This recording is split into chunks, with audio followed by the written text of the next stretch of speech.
नमस्कार, बहुत स्वागत है आपका स्वदेश न्यूज में। मैं हूं आपके साथ अंशु शर्मा। आप देख रहे हैं डर गया ना पाकर। जी हां, आतंकवादियों का अड्डा बना चुका पाकिस्तान अब भारत की ओर से सैन्य कार्रवाई से खौफ खाता हुआ नजर आ रहा है। एक बार फिर से पाकिस्तान का ये डर दुनिया के सामने आ गया है और उसने खुलेआम कबूल कर लिया है कि भारत किसी ऑपरेशन को अंजाम दे सकता है। भारत के खिलाफ पाकिस्तान लगातार झूठा प्रोपेगेंडा फैलाता है और इसमें कोई नई बात नहीं है, लेकिन पड़ोसी मुल्क भारतीय सेना से इतना खौफजदा है कि खुद ही इसका इजहार कर देते हैं। और हाल ही में पाकिस्तान विदेश मंत्रालय के प्रवक्ता असीम इफ्तिखार अहमद ने एक बार फिर से भारत से अपने डर की बात खुलेआम कबूल की है। पाकिस्तान का यह बयान भारतीय सेना प्रमुख MM नरवणे की चेतावनी के बाद आया है। पाकिस्तान ने अंतर्राष्ट्रीय समुदाय से गुहार लगाई है कि भारत उसके खिलाफ कोई झूठा ऑपरेशन कर सकता है और इसके लिए पाकिस्तान ने अपने दोनों मुल्कों को अलर्ट भी कर दिया है कि मौजूदा हालात को देखते हुए उन्हें यह आशंका है कि भारत और एक और ऑपरेशन को अंजाम दे सकता है। पाकिस्तान बालाकोट एयर स्ट्राइक के बाद से खौफ में है और उसे हर वक्त किसी हमले का डर सताता रहता है। पाकिस्तान ने एक बार फिर से ये दोहराया है कि वो भारत के साथ बातचीत करना चाहता है। हालांकि पाकिस्तान ने यह आरोप भी लगाया है कि अखंड भारत के विस्तारवादी रवैये की वजह से शांति को खतरा हो सकता है। पाकिस्तान से बातचीत के बाद भारत का रुख एकदम साफ है और वो कई बार कह चुका है कि आतंकवाद पर लगाम लगाए बगैर पड़ोसी देश के किसी भी तरह की बातचीत मुमकिन नहीं है। पाकिस्तान की बौखलाहट सेना प्रमुख जनरल MM नरवणे ने उस बयान की बात देखते हुए मिली जिसमें उन्होंने पाकिस्तान को एक चेतावनी दी है कि सेना प्रमुख ने ये कहा था कि LOC के उस पार आतंकवादियों को लॉन्च पैड और ट्रेनिंग कैंपों में मौजूद करीब 350 से 400 आतंकवादी बार बार घुसपैठ की कोशिश कर रहे हैं और उनके नापाक इरादों का वो खुलासा करते हैं। जनरल नरवणे की अगर बात की जाए तो उन्होंने आगे कहा कि हमने अपनी ओर से आतंक के खिलाफ जीरो टॉलरेंस दिखाने का भी संकल्प लिया। अगर हमें मजबूर किया जाता है तो गंभीर जवाबी कार्रवाई के लिए प्रतिबद्धता भी जताई जाती है। पाकिस्तान के इस बयान का खंडन भी कर चुका है और उसका दावा है कि बेबुनियाद आरोपों में कोई नई बात नहीं है और यह आरोप पाकिस्तान विरोधी प्रचार का हिस्सा है। पाकिस्तान का कहना है कि भारत की ओर से ऐसे बयान कश्मीर से अंतर्राष्ट्रीय ध्यान हटाने की कोशिश करते हैं और ये पहली बार नहीं है जब पाकिस्तान को भारत की तरफ से किसी ऑपरेशन का डर सता सकता है। और इससे पहले भी पाकिस्तान प्रधानमंत्री इमरान खान के साथ न्यूक्लियर वॉर का भी खतरा जता चुके हैं और इसके अलावा उन्होंने अपने RSS को लेकर भी अपने नफरत भरे बयान को दोहराया था। तो क्या पाकिस्तान वाकई डर गया है? क्या खौफ में वाकई पाकिस्तान है? इसी पर हम बातचीत करेंगे। इसके साथ हमारे इसी के पर चर्चा के लिए हमारे साथ दो मेहमान इसमें जुड़ गए हैं, जिसमें विदेश मामलों के जानकार राजेश भारती जी हमारे साथ जुड़े हुए हैं और विदेश मामलों के जानकार सौरभ दुबे जी हमारे साथ यहाँ पर जुड़े हुए हैं। आप दोनों का ही सर बहुत स्वागत है। तो सबसे पहले राजेश भारती जी, दहशत में दुश्मन दिख रहा है। पाकिस्तान जो है वो कहीं ना कहीं गिड़गिड़ा रहा है। उसे कहीं ना कहीं यह आशंका है कि फिर से स्ट्राइक हो सकती है, फिर से उसके ऊपर हमला हो सकता है और इसी को लेकर वो उलझुल बयान जो सामने आया है कि झूठा प्रोपेगेंडा भारत बना रहा है या एक और झूठा ऑपरेशन कर सकता है। आपके आपके दृष्टिकोण से ये क्या है? अंशुल जी, पाकिस्तान की ओर से जो यह बयान आया है कि भारत उस पर कोई सर्जिकल स्ट्राइक कर सकता है, देखिए पाकिस्तान अभी पिछले कुछ समय से जो है लगातार कुछ न कुछ ऐसे बयान दे रहा है, क्योंकि भारत और पाकिस्तान के बीच के जो रिश्ते हैं ना वो एकदम ठहरता गया है। ना सीमाओं पे कुछ खास हो पा रहा है। जो सामान्यतः सीमाओं पे जो है दोनों देशों की ओर से जो है पाकिस्तान की ओर से जो भारत की ओर से भी गोलाबारी की घटनाएं होती रहती थी। जम्मू कश्मीर में जो आतंकवाद की घटनाएं हैं उस पे भी अब वो तेजी नहीं है, क्योंकि लगातार सालों तक जो है पाकिस्तान ने आतंकवाद को जो प्रायोजित किया और भारत में आतंकवादियों को ट्रेनिंग कैंपों में तैयार करके भेजा, लेकिन उससे वो कुछ विशेष हासिल नहीं कर सका। दूसरा कि इन सारी गतिविधियों के लिए फंडिंग की जरूरत है।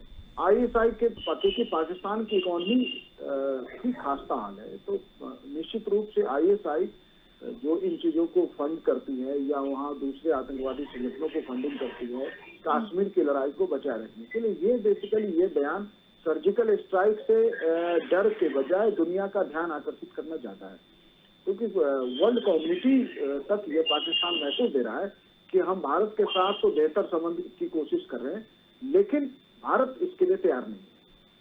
तो वो जो है पाकिस्तान का ये जो कदम है, पाकिस्तान का जो ये बयान है, ये उसका कश्मीर इशू को के अंतर्राष्ट्रीयकरण के हर संभव प्रयास का एक तरीका मात्र मुझे लगता है। और जो है इमरान खान जो वहाँ के प्रधानमंत्री हैं, उनकी सरकार खतरे में है या उनकी सरकार जो है जाने वाली है, तो ये इमरान खान की सत्ता में बने रहने की जो है छटपटाहट भी है, ये उनका दर्द भी है कि उनके हाथ से जो है पाकिस्तान की सत्ता जा रही है। तो ये इसको इस तरह से कई रूपों में हम देख सकते हैं। हमारे सेना प्रमुख ने एक बयान दिया और उसके बाद ये घटनाक्रम आगे बढ़ा नहीं है, ऐसा नहीं, क्योंकि पाकिस्तान करे तो क्या करे वाली स्थिति में है, क्योंकि कश्मीर इशू ही जो है उसका एक केंद्रीय विषय बना हुआ है।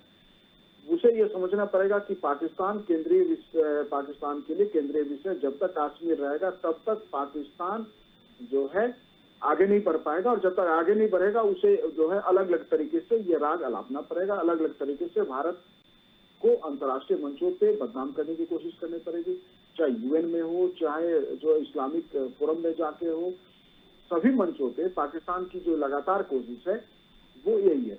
दूसरा कि अभी कोई भारत सर्जिकल स्ट्राइक के तरफ जो है जाएगा, ऐसा कोई घटनाक्रम, या तो फिर भारत ने सर्जिकल स्ट्राइक को ऐसे तो फ्री किया नहीं, क्योंकि जो घटना हुआ सर्जिकल स्ट्राइक का उसके पीछे जो है एक बड़ी घटना भारत में हुई थी, उसके हमने बदले के रूप में हमने सर्जिकल स्ट्राइक किया, और सर्जिकल स्ट्राइक किया हमने उनके ट्रेनिंग कैंपों को, आतंकवादियों को ट्रेनिंग कैंपों को निशाना बनाया। तो इसका मतलब यदि वो उन्हें लगता है स्ट्राइक होगा तो वो अपने यहाँ जो कैंप चल रहे हैं आतंकवादियों को, उन कैंपों को बंद कराएं। यदि आतंकवादियों के कैंपों को बंद नहीं कराएंगे तो ये डर उनका डरना भी स्वाभाविक और उन्हें डरना भी चाहिए। बिल्कुल, लेकिन सेना प्रमुख की चेतावनी के बाद पाकिस्तान की इस तरीके की प्रतिक्रिया सामने आई है। आपको क्या लगता है कि सेना प्रमुख की जिस तरीके से चेतावनी कहें या उनका बयान कहें, उसके बाद पाकिस्तान को ये अक्ल आई है? नहीं, पाकिस्तान, हाँ, सेना प्रमुख के बयान के बाद जो है ये जो हो सकता है कि ये बौखलाहट तात्कालिक रूप से हमें लगता है कि ये उस बयान की प्रतिक्रिया है, ये बयान की प्रतिक्रिया भी हो सकती है, और इसको दूसरे तरह भी देखा जा सकता है, क्योंकि पाकिस्तान ने अभी जो है पहली राष्ट्रीय सुरक्षा नीति जारी की है। उस पे जिस तरह से भारत के सत्ता के प्रतिष्ठानों से प्रतिक्रिया आना चाहिए था, वो उस तरह की प्रतिक्रिया नहीं आई है। तो पाकिस्तान निश्चित रूप से ये जो है वहाँ की व्यवस्था में ये इस बात पे मंथन हो रहा होगा कि भारत की जिस तरह की राजनीतिक प्रतिक्रिया आनी चाहिए थी, उस तरह का भारत की ओर से कोई जो है विशेष उस पर आया नहीं विचार। तो ये शायद ये उसी बौखलाहट में जो है ये दिया गया बयान मुझे ज्यादा लगता है। बिल्कुल। सौरभ दुबे जी, पाकिस्तान कहीं ना कहीं गिड़गिड़ाता हुआ दिखाई दे रहा है, क्या फिर से स्ट्राइक होगी, ये डर भी उसको सता रहा है, कितनी सत्यता इसे समझे? इसी मंच पर कुछ दिनों पहले मैंने ये बात कही थी कि कोई बड़ी बात नहीं कि पाकिस्तान जल्द ही भारत के सामने गिड़गिड़ाता नजर आए। बिल्कुल। अब जब भी कभी हम पाकिस्तान की बात करते हैं तो पता नहीं क्यों अंधेर नगरी और चौपट राजा वाली कहानी मेरे दिमाग में कौंधने लगती है। मैं आपको बताऊं कि पाकिस्तान की राजनीति किन मुद्दों के इर्द गिर्द घूमती है, इसे कोई जान लेगा तो निश्चित ही उसका दिमाग भी कौंध जाएगा, और ये बेहद ही हास्यास्पद कहें या दुर्भाग्यपूर्ण कहें, जो कुछ भी हम चाहें कह सकती है। मैं आपको बताऊं कि कुछ दिनों पहले पाकिस्तान की राजनीति में गाला बिस्किट को लेकर हाहाकार मचा था। एक बिस्किट के आसपास पाकिस्तान की राजनीति इस कदर घूमी कि उसे मूल मुद्दों पर बात करने के लिए फुर्सत ही नहीं मिली। आवाम के मुद्दे क्या है, आवाम की समस्या क्या है, ये इस बात से वहां के राजनीतिज्ञों को कोई मतलब नहीं। दुर्भाग्यपूर्ण ये भी और है कि अभी हाल में वहां की राजनीति कंडोम के इर्द गिर्द घूम रही है, और विपक्ष ने, बिलावल भुट्टो ने यहां तक कह दिया कि एड्स का संक्रमण फैलाने में भी इमरान का हाथ होगा, क्योंकि उन्होंने टैक्स कंडोम पे बहुत भारी लगा दिया है। तो ये जो राजनीति के मुद्दे चुनकर लाते हैं पाकिस्तान के राजनेता या पाकिस्तान के रहनुमा कहें या पाकिस्तान की सेना कहें, क्योंकि सेना के इशारों पर ही सब कुछ चलता है, तो ये किस लिए है भाई, किस लिए? क्यों आप मूल मुद्दों की बात नहीं करते, क्यों विषयांतर करते हैं, क्यों मौलिक समस्याएं पाकिस्तान की आवाम की हैं, उन पर चर्चा नहीं होती। और भारत का गाना जो पाकिस्तान में गाया जाता है, उसका नतीजा ये है कि आज महंगाई चरम पर है, आर्थिक स्थिति खस्ता है और पाकिस्तान को इधर उधर कर्ज लेने के लिए गिड़गिड़ाना पड़ रहा है। सऊदी से काफी कर्ज ले चुका है, चाइना से काफी कर्ज ले चुका है, अब IMF की भी बारी आ चुकी है। तो ऐसा कब तक चलेगा भाई? पाकिस्तान की जनता को कर्ज के बोझ तले क्यों दबाना चाहती है पाकिस्तान की हुकूमत? इस बात पर पाकिस्तान की आवाज को विचार करने की जरूरत है। दुनिया के कोई भी देश हो, हर देश जानता है कि पाकिस्तान में किस तरह से दहशतगर्दी पनप रही है और पाकिस्तान का ये भी बहुत अच्छी से समझ चुका है कि अफगानिस्तान की जो समस्या है उसकी वजह से भी आगे आने वाले समय में पाकिस्तान को मुश्किलों से दो चार होना पड़ सकता है। डूरंट लाइन को मानने से तालिबान ने साफ इनकार कर दिया है। तहरीक-ए-लब्बैक एक अलग समस्या है। बच्चों का कत्ल करने वाले पाकिस्तान में बच्चों का कत्ल करने वालों से आज इमरान खान की सरकार बातचीत करने के लिए तत्पर है। तो और इससे बड़ी दुर्भाग्यपूर्ण क्या बात होगी कि तहरीक-ए-तालिबान से इमरान चर्चा कर रहे हैं और शांति बहाली की प्रक्रिया का उसे हिस्सा बता रहे हैं। मेरे ख्याल से आतंकियों से कोई बात नहीं हो सकती। आतंकियों से बात होगी तो केवल आतंकियों से, हथियारों से, गोली से ही बात होनी चाहिए। और आतंकी प्रेम की, आतंकी मोहब्बत की भाषा नहीं समझते हैं। इसलिए जरूरत अब इस बात की है आगे की आतंकी तालीम को रोका जाए। पाकिस्तान में जिस तरह के कैंप चलाए जा रहे हैं, POK में जिस तरह के कैंप चलाए जा रहे हैं, वहां क्या हो रहा है? वहां आतंक की तालीम दी जा रही है। अभी कुछ दिनों पहले, एक दिन दो दिन पहले ही सैटेलाइट इमेज की चर्चा हो रही थी, जहां पर बताया जा रहा था कि भाई सैटेलाइट इमेज आई है जहां भूटान में और चीन डोकलाम के आसपास निर्माण कार्य कर रहा है। तो एक सवाल यहाँ ये भी है कि चाइना बॉर्डर पर अगर निर्माण होता है तो अमेरिका से सैटेलाइट इमेज जारी हो जाती हैं और वो खबरों में आ जाती हैं। लेकिन अगर पाकिस्तान के POK में टेरर कैंप चलती है, वहां आतंक की तालीम दी जाती है, तो आखिर क्यों अमेरिका से सैटेलाइट इमेज जारी नहीं होती? क्यों ये खबर नहीं आती अमेरिका से कि पाक ऑक्यूपाइड कश्मीर में आतंकी शिविर चलाए जा रहे हैं? हमें इस बात पर भी विचार करने की जरूरत है और पूरी दुनिया में इस देश को खोलने की जरूरत है। हम नहीं कहते कि अमेरिका हमारा विरोधी देश है, हम नहीं कहते कि रूस हमारा विरोधी देश है। हमें सबसे परस्पर सहयोग मिलता है, ये अलग बात है। लेकिन अंतर्राष्ट्रीय राजनीति की दुनिया में कोई किसी का बिना स्वार्थ के साथ देने वाला देश नहीं है। ये भी हमें समझना चाहिए।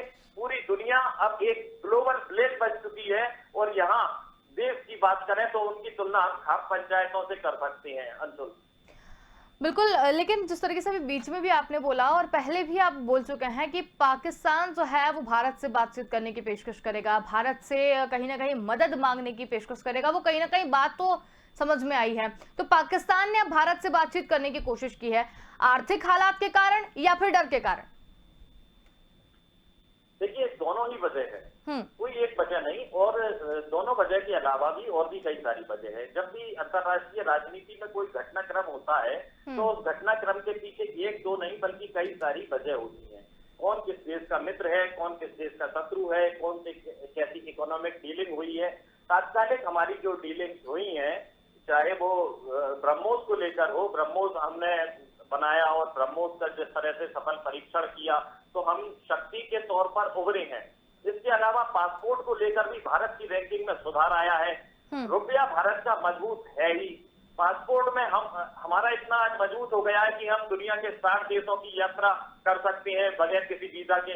वहीं पाकिस्तान का पासपोर्ट कमजोर हुआ है, रुपया पाकिस्तान का कमजोर हुआ है। तो ऐसी बहुत सारी वजह है, एक तो नहीं बहुत सारी वजह है जिनके कारण आज पाकिस्तान की ये स्थिति हुई है। और अब कहीं मुझे ऐसा लगता है कि शायद पाकिस्तान को कुछ सद्बुद्धि आ गई हो कि केवल दहशत से और आतंक के रास्ते पर चलकर आप अपने देश का विकास नहीं कर सकते, आप अपने देश के लोगों के लिए खाना नहीं दे सकते, उन्हें कपड़ा नहीं दे सकते, उन्हें मकान नहीं दे सकते।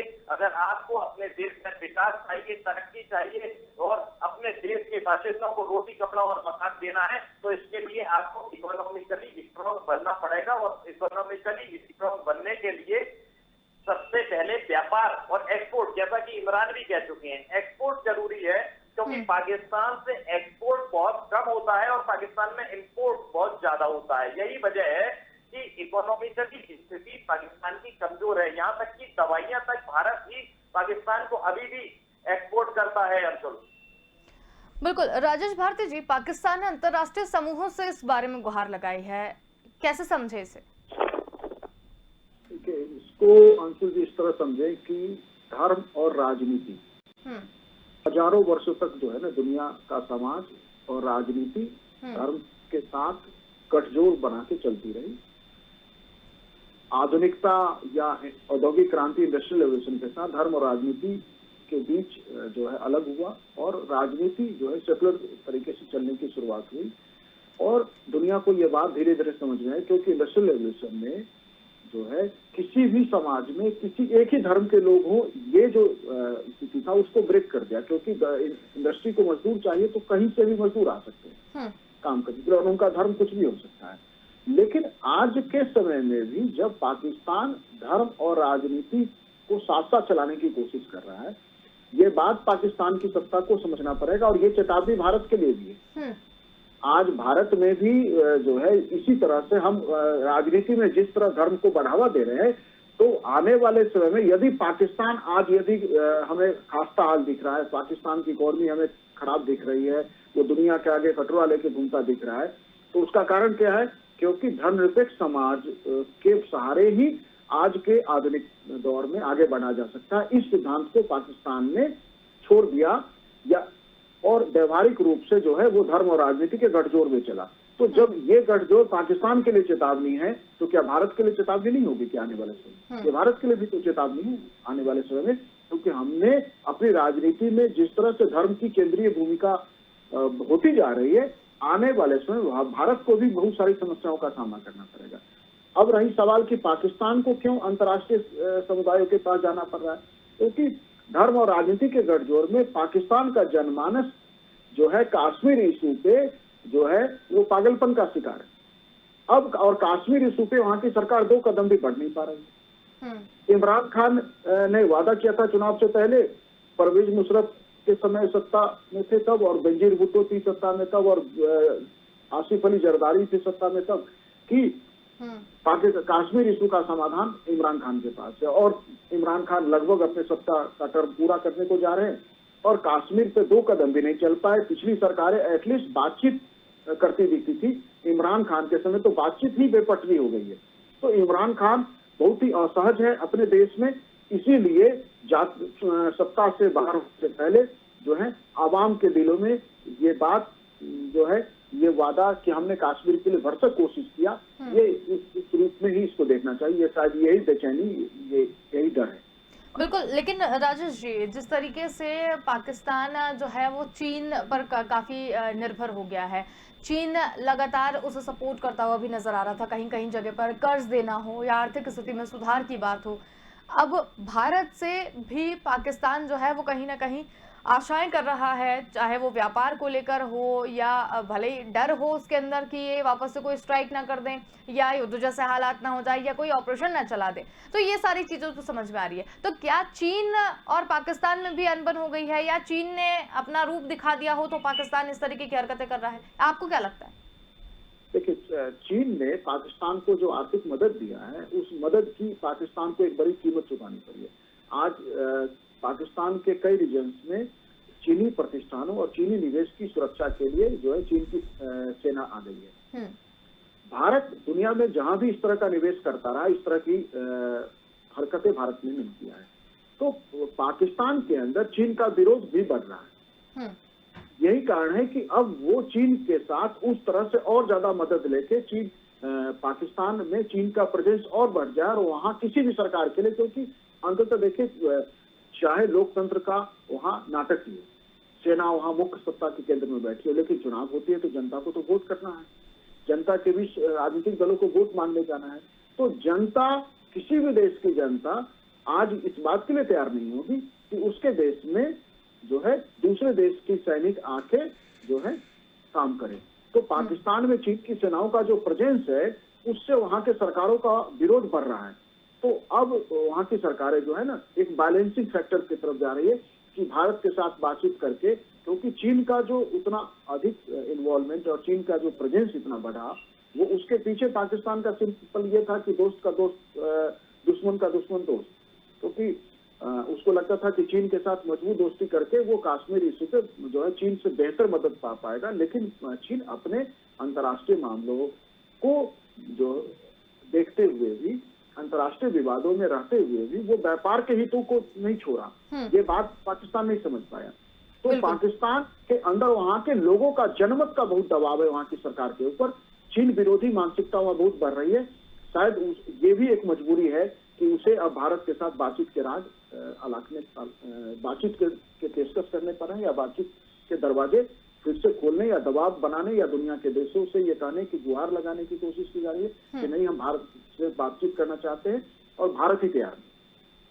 बिल्कुल सौरभ जी, सवाल मेरा भी आपसे यही है, चीन ने क्या कुछ किया होगा? चीन की वजह से या तो भारत के पास में आ रहा है पाकिस्तान, या क्या वजह रही होगी इस तरह की? देखिए, चीन के बारे में सभी जानते हैं। हाल में श्रीलंका की चीन के कारण जो स्थिति हुई है, ये भी किसी से दबा छुपा नहीं है। बिल्कुल, पूरी दुनिया चीन की चालबाजियों को बहुत अच्छी तरह जान चुकी है और पाकिस्तान भी बेहतर तरीके से चीन की चालबाजियां जानता है। लेकिन पाकिस्तान की अपनी मजबूरी रही है। पाकिस्तान में शासन करने के लिए वहां के राष्ट्राध्यक्ष जो भी हो या सेना हो, उन्हें भारत का गाना गाना पड़ता है और कश्मीर का शिगुफा लहराना पड़ता है। लेकिन अब वो शिगुफा कब तक काम करेगा? किसी भी दवा की एक उम्र होती है। अब उसके साइड इफेक्ट जो है वो आना शुरू हो गए हैं। अब तक जो कश्मीर का राज पाकिस्तान की जनता के सामने अलापा गया, अब उसके साइड इफेक्ट ये आए हैं कि पाकिस्तान की इकोनॉमी खस्ता हाल हो गई है और आने वाले समय में अगर जल्द ही इसमें सुधार नहीं किया गया, जल्द ही कोई ठोस कदम नहीं उठाए गए, तो पाकिस्तान में भी अफगानिस्तान जैसे भुखमरी के हालात बने तो कोई बड़ी बात नहीं। उसका एक बड़ा कारण ये भी है कि पाकिस्तानी फौज के अधिकारियों ने, मैं यहाँ उन सैनिकों की बात नहीं करूंगा जो कि जमीनी स्तर पर लड़ते हैं या जमीनी स्तर पर रहते, पाकिस्तानी फौज के जो अधिकारी रहे हैं, उन्होंने पाकिस्तान की आवाम के पैसे को लूटा है और पाकिस्तानी सेना के अधिकांश रिटायर्ड अधिकारी पाकिस्तान में रहना नहीं चाहते, ना रहते हैं, तो दुनिया के दूसरे अन्य मुल्कों में बड़े बड़े उनके होटल्स हैं, बड़े बड़े उनके कारोबार हैं और वो सब भ्रष्टाचार की अकूत कमाई से कमाया हुआ धन है। अब पाकिस्तान को उन्होंने इस मोड़ पर लाकर खड़ा कर दिया है कि आज पाकिस्तान गिड़गिड़ाने वाली स्थिति में है और आसपास से चारों तरफ से घिरा हुआ है। अफगानिस्तान में जो समस्या है, वहां बाढ़ लगाने को लेकर भी आज इतना पाकिस्तान में आंखें नहीं तरेड़ सकता, तालिबान के सामने आंखें में आंख डाल के बात करने लायक नहीं है, क्योंकि बाढ़ लगाने को लिए जिस तरह से तालिबान ने हेकड़ी दिखाई है पाकिस्तान के सामने, वो भी देखने लायक है। और वो समझ चुका है अब कि मेरा कहीं कुछ नहीं हो सकता, बेहतर होगा कि मैं ये आतंक का जो रास्ता है, इस रास्ते को मैं छोड़ूं। अब सवाल ये उठता है कि पाकिस्तान के अगर इमरान छोड़ना चाहते हैं रास्ता आतंक का, तो फौज नहीं छोड़ने देगी, और फौज के अगर कोई अधिकारी छोड़ना चाहता है तो उसे चारों तरफ से प्रेशराइज कर दिया जाता है। तो भारत विरोधी अभियान जो है, इसको रोकना अभी बहुत मुश्किल लगता है, लेकिन फिर भी इंतजार करेंगे कि आने वाले समय में पाकिस्तान और क्या रवैया अपनाता है।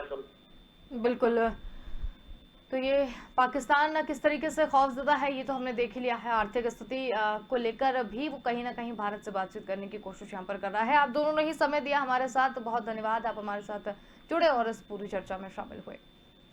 तो हम यहाँ पर बात कर रहे थे कि क्या वाकई में पाकिस्तान डर गया है, तो हाँ, ये बात बिल्कुल सही है कि अब पाकिस्तान जो है वो कहीं ना कहीं भारत से डर गया है। हमारे MM नरवणे ने जिस तरीके से गुजारिश भी यहाँ पर की है और साफ तौर पर ये भी कहा है कि अगर हमें मजबूर किया गया तो हम हथियार भी उठाएंगे और घर में घुसकर भी मारेंगे। हो सकता है इस चीज से भी पाकिस्तान जो है वो कहीं ना कहीं बौखला गया हो और अब भारत से बातचीत करने की बात कर रहा हो। अब पाकिस्तान के मन में क्या चल रहा है, क्या नहीं चल रहा है, ये तो फिलहाल आने वाला वक्त ही बताएगा। फिलहाल के लिए इतना ही। देखते रहिए स्वदेश न्यूज, क्योंकि सबसे पहले देश।